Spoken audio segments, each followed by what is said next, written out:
So on today's roundup, just going to start reading it. Yep, drum roll. Drum roll, please. Okay, so this is another story in response to what's the craziest and scariest and most bizarre thing you've experienced on the road or at a truck stop. I love these. Okay. Shoot.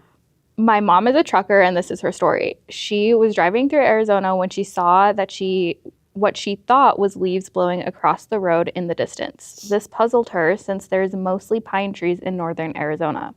When she finally got to the leaves, she realized that they were migrating tarantulas. Hell no. Thousands of them. No. Absolutely not. What? What did Isn't she that do? crazy? Does it say? I need to know more.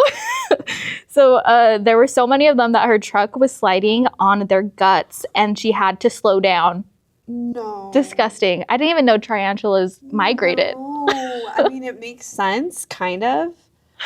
Just because I'm like a reptile enthusiast, I like stuff that's kind of like that. But still, that's Oh a my little God. too far. That's wow. disgusting, right? Sliding an On the 18 guts. wheel. Yeah. Yeah. And hold on. I lost my spot. She had to slow down. She stopped at the first truck stop and told her co-driver to fuel up. He was sleeping at the time because she wasn't going to step foot outside after what she just saw. Smart woman. Right. Smart woman. Her co-driver was pissed since it was technically his time off, and he thought she was going crazy until he saw the tarantula guts and legs caked in the inside well of the truck. No. Inside wheel well of the truck. No. Isn't that disgusting? Ugh. What would you do? I think I would stop. Like, I'd be like, I can't move because they're crossing. We have to stop traffic for the tarantulas. Where, you know, when they have the signs of like the deer crossing? Yeah. Where was that sign? Yeah, that's a fair point. You know? That's That's wild. That's crazy. Oh my That's gosh. disgusting. Can't imagine. I don't know what I would do. I would be a danger to the road as soon as the realization hit. 100%. And the force of the 18-wheeler, you know, like Right. that's scary slamming on your, I don't know what I would have done. Yeah, crazy. Oh, wow. Good on her, though. She just kept Played on it cool. pushing through. I'm sure she was freaking out. Absolutely. Who wouldn't? We don't know. Okay, the next one.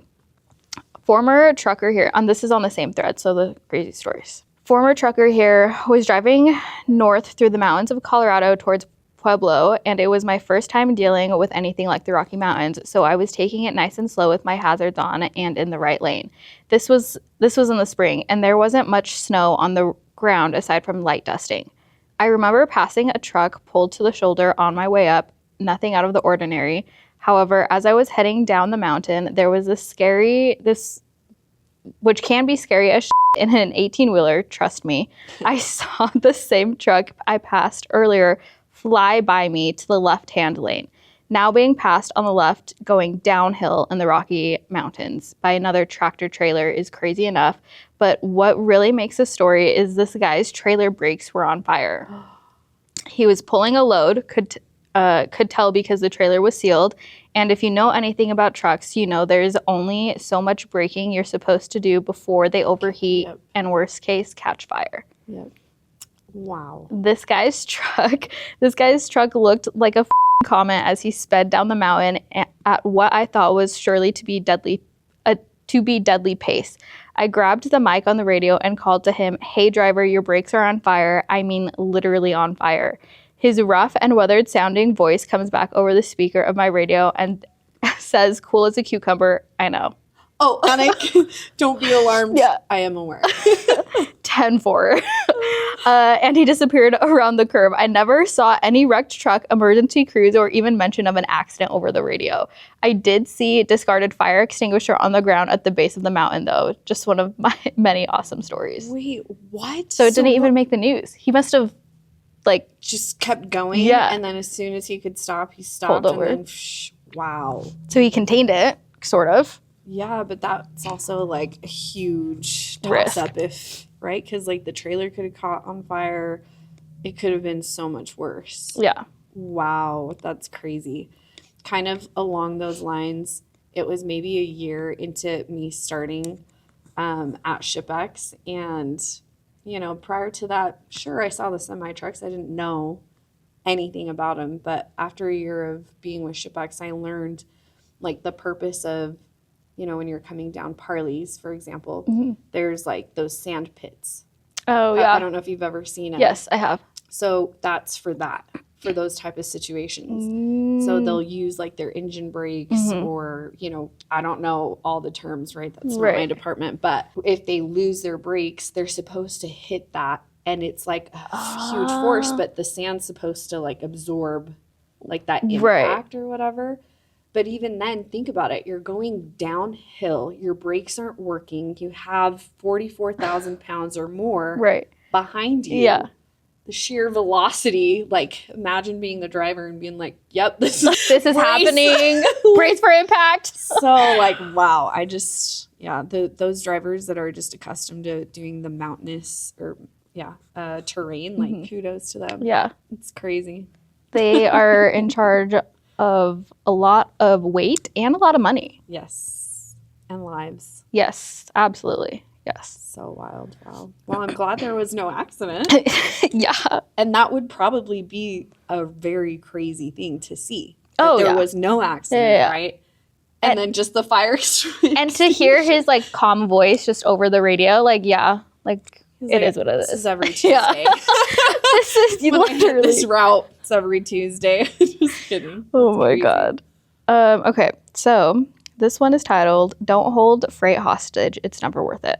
Posting this because the carrier in question is in my inbox begging us to remove the freight guard and we are laughing our asses off, so I figured I'd pass it along. So carrier books a load, picks up all right, everything going smoothly until they get about halfway to the receiver and all of a sudden their factoring company is rejecting us and they need to figure out payment before continuing. We tell them we are more than happy to quick pay them after unloading. Stuff like this happens all the time, so we won't cause headaches by bitching. Just quick pay the guy and everybody is happy, as my boss says, except that the carrier didn't want that. No, he wanted us to pay him the full line haul of the load right then and there. Before delivering? Not really how it works, but yes. And only then would he move on to delivery. We try and fight him on this, but he gets belligerent and it's obvious he won't budge. So we send him the money and he delivers a day late.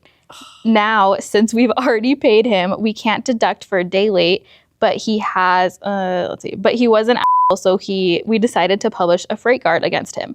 So he got paid his line haul 2 or 3 days early, but in exchange, every broker who peeks at his MC for the rest of time is going to go running for the hills, LMAO. He is in my inbox begging on his hands and knees for us to remove the freight guard. No, dog, you threatened to not deliver the load when we were offering quick pay. You knew our MC from before you signed that Raycon. You should have checked with your factoring beforehand. After that point, you signed the contract. It's on you to perform the job as outlined. Yep. I just hate how easy it is for carriers to hold Something hostage. Right. Yeah. And it's nothing small, right? We're talking on average anything like at minimum like $30,000 plus anything else, right? The relationship with that customer, right? Which is X revenue. Right. It's a huge impact. And Yes. I 1000% stick with that broker. That's insane. I would have probably popped off and done the same. Right? That's insane. Wild. And then like shame on the carrier. They should know there's plenty of resources and platforms Right. that us brokers like can post and kind of keep each other informed. Right. Like think logically. Yeah. Don't let your emotions drive Yeah. everything. Absolutely. It's And it's like wild. word of mouth. Like other brokers are going to 100%. trust other brokers 100%. on what that carrier did to them Mhm. more than the carrier saying, oh no, they were just lying. Right. So wild. Wow. Yeah. Okay. Please take it off. Well, no, this is a lesson to be learned. And I think, so Freight Guard used to allow, 36 hours for Freight Guard to be removed. And they've removed that. Oh, I'm really? pretty sure. I So saw an it's pretty article. instant. Yeah.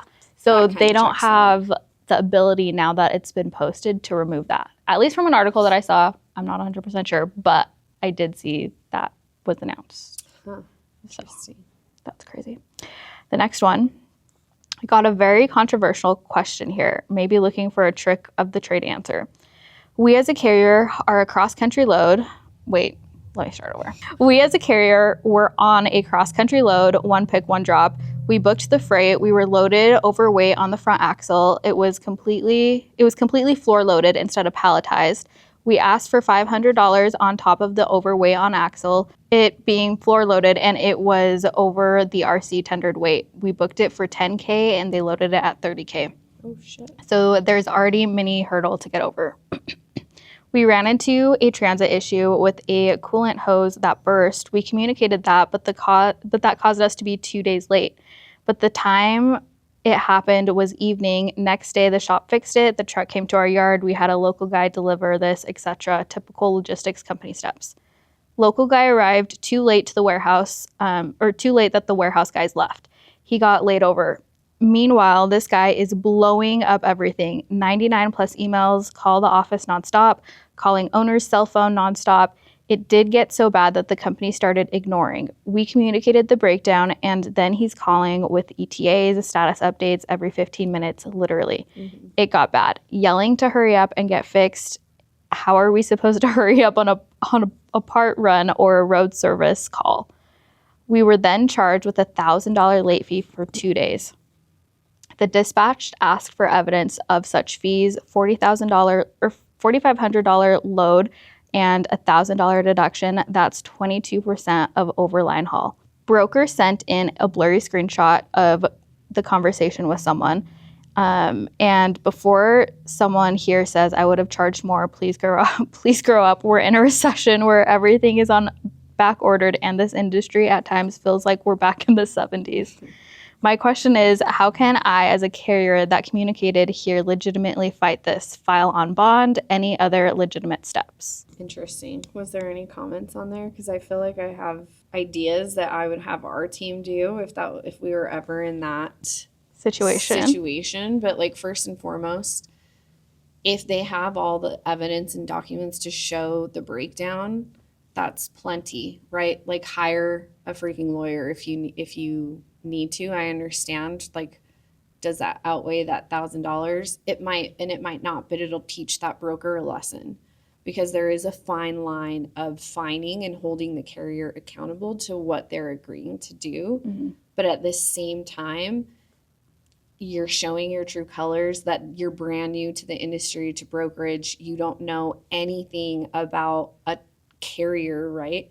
And to be impactful, I think, in this industry, you have to empathize and advocate for your carriers so that you can grow your margin. Right. Right? Like, so to me, if it was our team and we're the broker, sure, there's going to be frustration. The carrier doesn't know, was that the last straw with this customer? Mm-hmm. Right? But they also shouldn't carry the weight of all the other straws. That's not on them either, right? Yeah. It's more on, the broker. Right. Mismanagement, whatever. But then same thing, it's like, if they're providing all those invoices, the timeline, what are you going to do? Burn the bridge? But as the carrier, I'm hitting up anything and everything where I can post about that MC. Mm-hmm. I'm providing all the documents. Again, call it an ego thing for me. I would go as far as, hey, you want to turn this into a legal battle? Let's do it. Mm-hmm. Right? Because it's about the ethics of things and the principle, especially in today's market. Like, everyone's just trying to survive. Right. So, like, that's what I would suggest to this carrier. But I'm interested to see if anyone responded and was helpful. Their outlook was. There was. This guy says, so the good news here is that it sounds like you have a couple of layers of insurance, which is good because it's very unlikely the carrier has real insurance, that with them being a double brokerage operation. Oh, wait, so it's a double broker? I read the wrong comment. Okay. Hold on. There were no comments that we found on this one. Plot twist. Okay.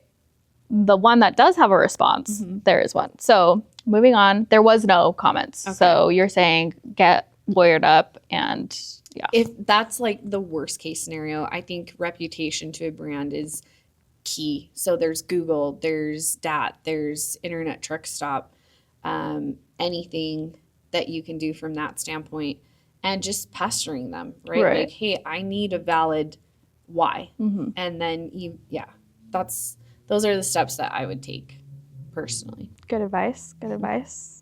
People are ruthless out here. Yes, we've seen a lot as well. Okay, so this next one is a double brokered and stolen freight situation. So it says, hey everyone, I'm in a tough spot and need advice from those with experience in freight claims, liability, and dealing with double brokering issues. I booked a shipment through a known logistics company that accidentally double brokered it or double booked it with a double broker. Now the freight is completely missing and it's clear the carrier isn't delivering it. It's effectively stolen. It was originally picked up last Monday and has been MIA since Thursday.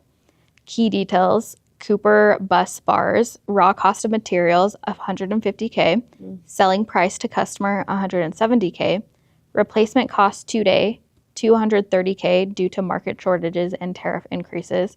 Initial insurance coverage is $166K. We ensure that it was covered for at least that because that was the cost of the initial invoice to our customer.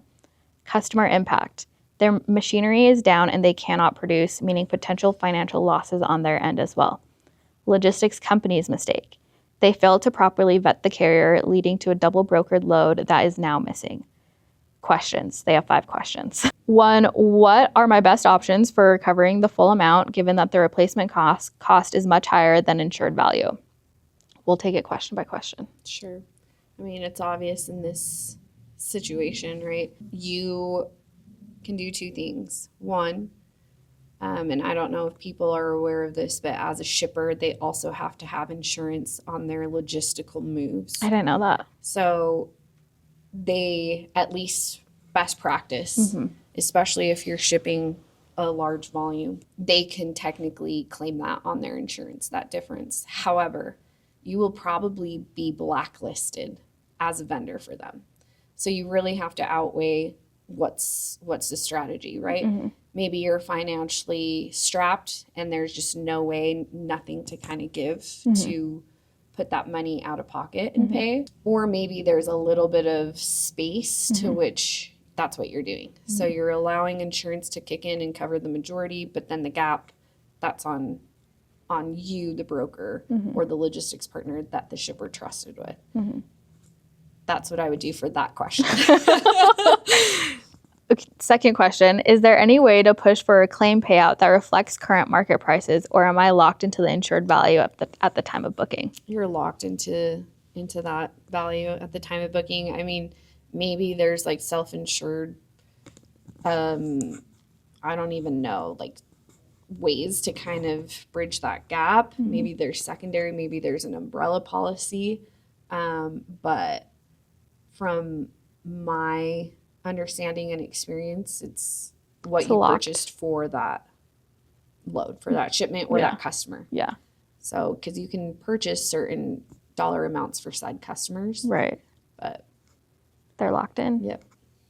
Third question. Since my customer is experiencing financial damages from downtime, does that factor into my claim?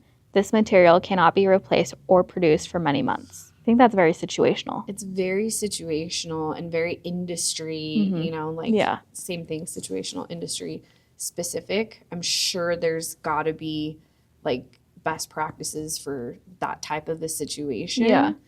I don't know. I'm sure the shipper could like sue them, right, but I don't know. Like it would come down to the lawyers at that point, and if they wanted to take it that far. Yeah. I don't know, is what I think. Yeah. Not a lawyer or an insurance agent. Let me just put that disclaimer out there. Disclaimer. Okay. Fourth question, would getting a lawyer involved help at this stage, and how much legal leverage do I have given the double brokering issue? Well, I'm not a lawyer, but given the facts, I would say there's not a lot. Maybe I'll pretend to be a lawyer. Maybe I would fight the idea of like, if the market was in such a swing, there should have been communication about like, hey, yes, this is the value of this shipment, but we are requesting a $200,000 or $250,000 because of X. Right. So there could be some ownership and accountability on the shipper's end for not being transparent with their partner. Right. So that's maybe a way I would find it. Fifth question. What's the best way to escalate this with the logistics company and their insurer to ensure I recover as much as possible? So I'm confused. Is the question about like who they brokered it to that ended up being a broker? It's a great question. What's the best way to escalate this? Because, It sounds like they are the shipper. oh, well, yeah, I mean, you entered into a contract. Sorry, rephrase the question. So what's the best way to escalate this with the logistics company and their insurer to ensure I recover as much as possible? I mean, follow through. Yeah. You'll have to be consistent and recognize that if the insurance is doing their job, if their claimant, their client, that's a better word, Yeah. is obviously responsible and due. I'm sure somewhere in the insurance clause there's like, hey, we issue payment after X amount of like maybe filed date or completed filed date. I don't know. And they'll hold to that because no one's going to just want to proactively pay that out. Right. I mean, it's an insurance company. So just remaining thorough with them and nagging, just making sure, I guess, too, on the shipper's end that that's a reputable insurance company because anyone can kind of open up an insurance company Right. these days. So It's messy out there. There was some comments left as far as feedback goes. well, let's hear it. So they said, so the good news here is that it sounds like you have a couple layers of insurance, which is good because it's very unlikely the carrier has real insurance, what with them being a double brokerage operation. The way subrogation should work here, to the best of my knowledge, and let's all remember that I'm not a lawyer or an insurance professional of any kind, Same disclaimer. Got it. is carrier probably not going to pay because they were fraudulent. Brokerage insurance policy might pay, might not, depending on stuff. I'm not qualified to judge. Your insurance for the $166K, which you should be super grateful you bought. The insurance value is probably $150K, but again, that's up to the insurance adjusters / lawyers. Moving the kind of freight you move, one of the things you definitely want to be checking for when you're vetting potential new vendors is that they are older and more creditworthy, as they will make it possible to collect in situations like this. You'll probably discover these guys are charging you more than average freight, more to arrange freight than the smaller guys. Yep. The reason is that they know your freight is incredibly risky. You move copper bars, the theft fraud risk is off the charts, as your product is arguably the easiest to fence commodity in the world, probably beating out cigarettes and booze. Personally, if I had one of your loads on the road, it would be on a premium 5-star type of carrier I had vetted to hell and back, or it wouldn't be moving at all. And I'd be charging you for every minute of work that entailed, plus whatever it costs to get really good trucks to haul copper. Anything else is negligence or incompetence. My fellow brokers, if you take a load of copper that doesn't pay you 20% plus margin on top of the spot, and then book anybody who doesn't have at least 10 trucks and 5+ years in business, preferably already set up with the contact and same as the last 10 loads you ran over, hopefully a multi-year period. You deserve whatever happens next, and I hope you close your MC sooner rather than later. You're literally ruining the business by taking EV loads and screwing the shipper in the process. And it was when not, if any, what? And it was when not, if any way. So it's probably better for you too. I mean, I feel like there's a lot of truth to what was said there, right? Like this broker has the experience, sounds like with that commodity specifically, which is awesome. And that is negligence on the shipper. My question would be, and I don't know if it's, I would imagine for the reputable brokers, right? Like you have to have a vetting process for your shippers as well, even in today's climate, right? What if it was a startup company, right? And like you have to be thinking long, in that type of a mentality, like, okay, how long has this shipper been in business? How many loads are they moving? Is this just once a year? What is this, right? And then to that broker's point, pricing yourself accordingly to that, right? To me, it just speaks that either the shippers are just getting so comfortable in today's climate that they really are going for the cheapest rate, which wouldn't surprise me. And if so, then That's the risk I took That's on. the risk that you're going to continue to take on. It can't always be about the cheapest rate. There's just no way. Right. So hopefully that's a lesson learned on your end too. A tough one. Yeah. Yeah. That's it. That's all. That's all she wrote? Yeah. Okay, perfect. Thank you. Thank you.